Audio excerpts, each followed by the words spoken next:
Good morning and bienvenue à tous. Welcome. You are here obviously at the AskRail session for the Canadian Association of Fire Chiefs, and we're thrilled that you're here. My name is Tina Saradine. Most of you probably have met me at some point, and I'm the Executive Director of the Canadian Association of Fire Chiefs. And before we actually get started with the proceedings, we do have a few words for our colleagues who would like to follow along en français. And so I will ask my colleague Annabelle Tellien, our Director of Operations, to say a few words. Welcome, Annabelle. Merci. Bonjour à tous. Pendant la session, nous aurons une traduction simultanée à l'aide de Wordly pour permettre aux participants de visualiser les sous-titres dans la langue de leur choix. Notez que vous recevrez un avis dans Zoom pour consentir à être diffusé en direct. C'est uniquement pour permettre au logiciel de traiter l'audio et de générer les sous-titres et ne sera pas accessible ailleurs. Pendant la session, vous aurez aussi la possibilité de poser vos questions en français. Merci, Annabelle. Thank you very much. So hopefully the technology will work for the translation. And it's now my pleasure to get us started. We typically start our sessions at the Canadian Association of Fire Chiefs with a land acknowledgement. So the National Office of the Canadian Association of Fire Chiefs is located on the unceded and unsurrendered territories of the Anishinaabe and Algonquin people. We recognize them as the traditional keepers of the Ottawa River watershed and its tributaries. We acknowledge the hurts and harms of the past, as well as the strength and resilience of the people. And you're all invited to put your own land acknowledgement into the chat if you would like. And with that, it's now my pleasure to get us started. This session is very generously sponsored by our friends at the American Railway Association, with the support of a AskRail task force that our guest speaker today, Megan Schumacher, chairs. So Megan, it's my pleasure to introduce you. Megan Schumacher is the manager of hazmat programs at CPKC, which many of you formerly know as Canadian Pacific. She is the chair of the AskRail Task Force, a group consisting of hazmat or dangerous goods professionals from across all 5 Class 1 railroads. The task force is dedicated to improving the user experience of the application to increasing safety of first responders in the unlikely event of a rail-related incident. Megan will do her presentation and then we can have questions at the end. And Megan, we just want to thank you so much for all of your time and for your care of our communities. And we're really looking forward to your presentation. So over to you. Good morning or good afternoon. Thank you so much for having me here today. As Tina said, I am the chair of the AskRail Task Force, which is also sponsored by the Association of American Railroads. And it is an application that we have put together for all of North America.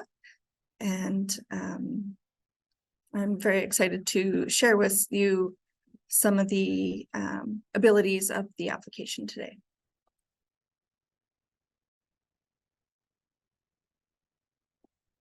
So AskRail was developed by the railroads in consultation with first responders in 2014. It is a free application that provides first responders with immediate access to accurate and timely data about what types of hazardous materials or dangerous goods a rail car is carrying, so they can make informed decisions about how to respond to a rail emergency. Through the application, you can obtain information related to the contents of a railcar simply by inputting the railcar ID. It will give you additional information such as emergency contact for the railroad, train details, emergency response guidebook information, and more. As I mentioned earlier, the AskRail application is used across North America.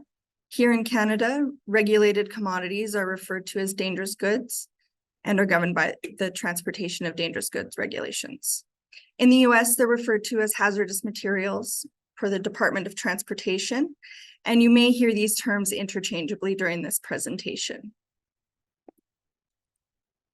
And we're just going to pause for one moment while I share a video, and hopefully technology is my friend here.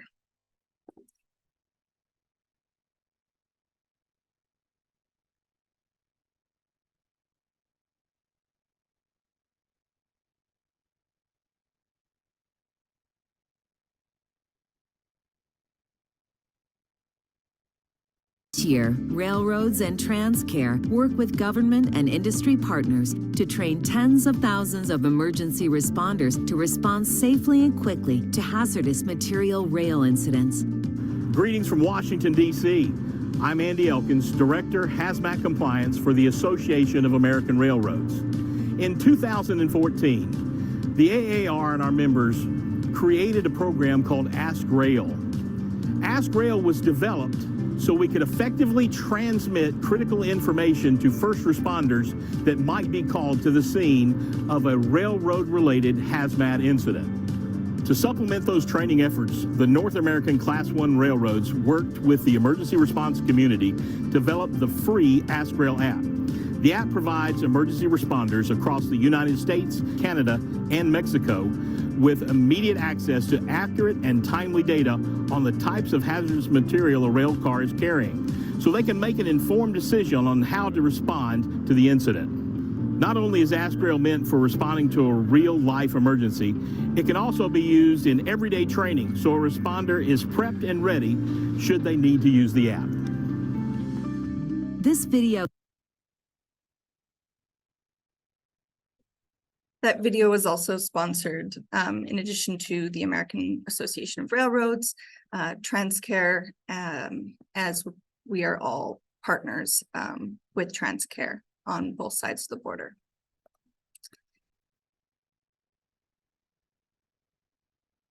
So all tank cars that are carrying dangerous goods will be marked with the appropriate placard per the TDG regulations.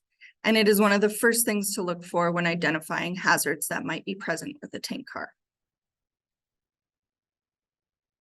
The application has been integrated with the Emergency Response Guidebook, and the application will be updated in 2024 once the new book is released.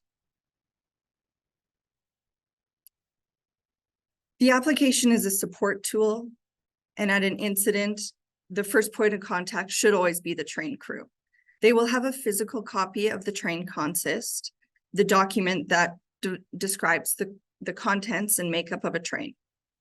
If a crew is not available, AskRail can be used to search the equipment ID to obtain the contents of a specific car and the contents of the train.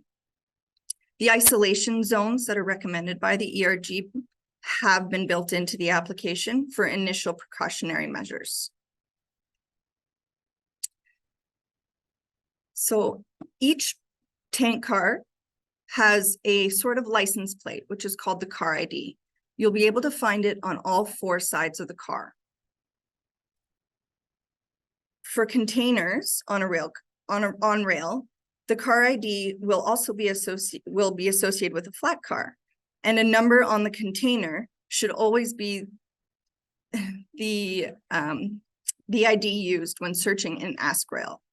The RAIX car listed on the application can be used as a test car when you're trying to figure out how the application works and get comfortable with it. Once you plug in a car ID, the query will return the following information. It will tell you if it's hazardous or non-hazardous, whether it's loaded or empty, the weight, as well as the UN number, which will take you to the associated ERG guidebook.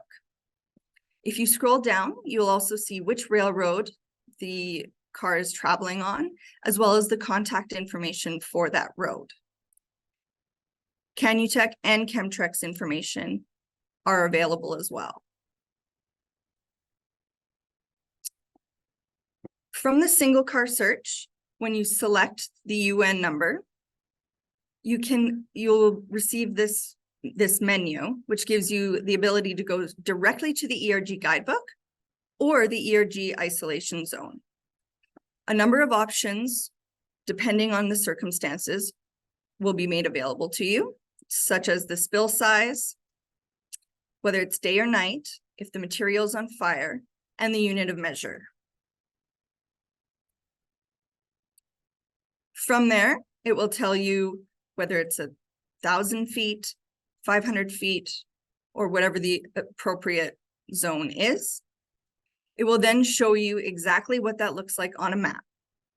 From that map is based on your phone location. And should you be searching a car ID and not at the exact location, you can move the isolation zone to the exact location of the incident.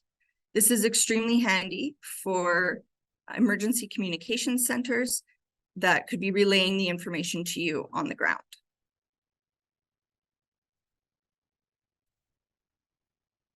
As I mentioned before, all the Class 1 emergency contact numbers are in the application.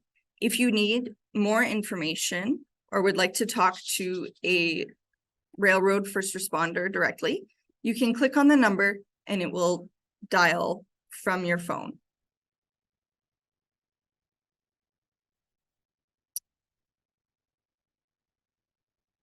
Here's just a quick overview. If you want to take a screenshot, this presentation is also available to you to view later, but it contains all the Class 1 emergency response numbers.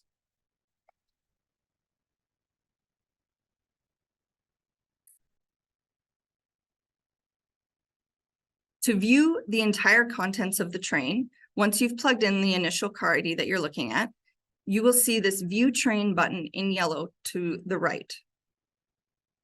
The train details will be displayed, and it will show you in red if they are hazardous, or it will be gray if they are non-hazardous. And you can see at the top, there's 15 of 51 cars shown on this display. You can click on any one of those cars and it will give you all the same information as you saw with your initial search. The sequencing of cars in the application may not match the sequencing of cars in the consist provided by the railroad if you obtained a paper copy from the crew. The railroad paper copy is always considered the most accurate and real-time information, as the crew may have picked up cars along the way if they were switching at a customer's facility or a siding nearby.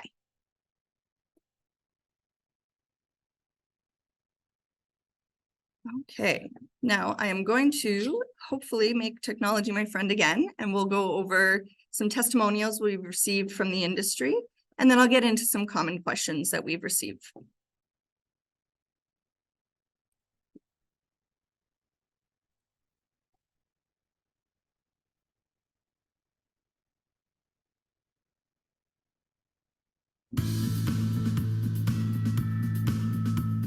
As first responders, we have a variety of tools and resources available to us during an emergency. The AskRail app is another tool that helps us identify potential hazards during a railcar incident. The free AskRail app is a safety tool that provides contact information for all first responders on all available Class 1 railroads, Amtrak, and available short lines. Railroads and first responders share a commitment to the safety of the communities that they serve. The AskRail app is used by all North American Class 1 railroads, Amtrak, and available short lines. Utilizing the AskRail app adds a level of efficiency to emergency response. At Chemtrek, we use the AskRail app to assist first responders on incidents where the railroad is unknown, and also to notify railroads of incidents. By using the training function of the app, responders can become more familiar with AskRail prior to responding to an incident. To access the training function, simply insert the railcar number RAIX1102 as pictured in the front screen of the app. This will give responders access to all of AskRail's resources. With the AskRail app, the effectiveness to gather information for someone that's not really trained on rail operations is really easy to use and navigate. So for someone that may not know a whole lot about hazardous material, they're able to look it up and at least relay that information through a communication center, which can go to the folks that do know what that is and who do work with that every day. On behalf of the Association of American Railroads, our members, and our partnership with TransCare, I'd like to thank you for taking your time to review this critically important information.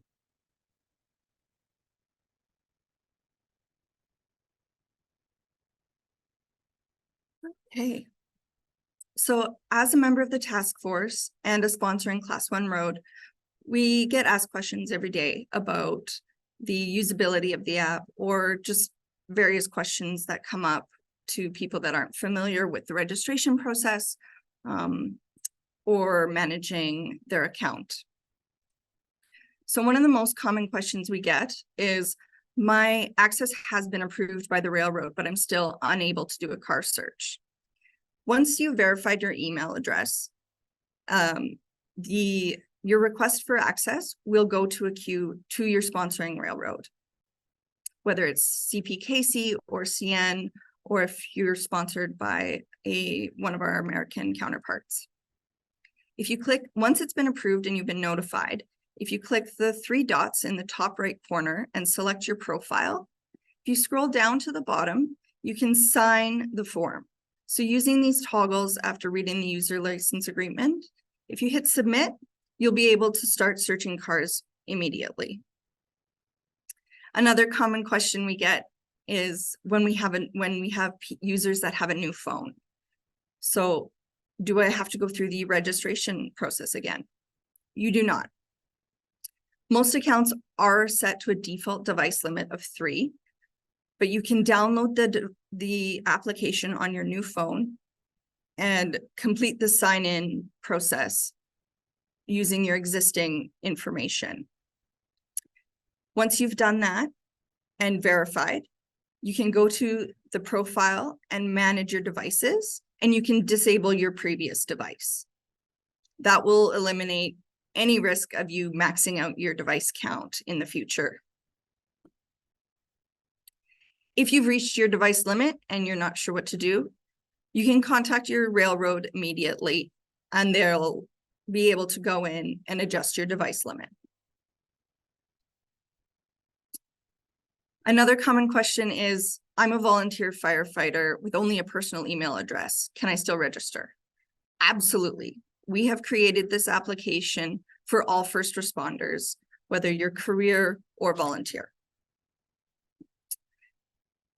Another common question is, I'm practicing using the app, but I'm beside live rail cars or at a training event. Do I have to use the RAIX car? In 2023, we did an update on the application to include this little button underneath the search field. It says, I'm conducting a training search. You hit that button and you can search live cars. The use of the application is monitored daily with a report to all the Class 1 railroads. If we do see that there is a high search count that is not a training related, we may reach out and ask you if there was an emergency, if you were conducting training, and if our first responder crew could assist you in any way. To install the application is very simple. You can go directly to your app store, the Google Play or the Apple App Store, and search AskRail and download. We also have a desktop application that is available at www.askrail.us. This desktop application is fantastic for emergency communication centers. In 2023, we have successfully registered over 100 emergency communication centers, including Chemtrek and Canutech. Should you ever need the information, you can call Canutech and they'll be able to give you all the information available in AskRail. If you're an emergency communication center and you're unable to download external applications, there is a web app available. And to access that, we just recommend that you contact the railroad, or you can go directly to support@askrail.us. This is the contact information for all the Class 1 roads. So should you have any questions about the application, you can contact myself directly at AskRail@kcsouthern.com, as well as the other Class 1 roads. All right, so that's pretty much of a wrap. So Megan, thank you again. Thank you everyone for coming. Merci à tous, and have a good and safe day. And for those of you that are CFC members, we'll maybe see you at the town hall next week on the 31st. And Megan, thank you again, and thank you to your colleagues. Merci à tous. Bonne journée. Au revoir. Thank you, everyone. Thank you.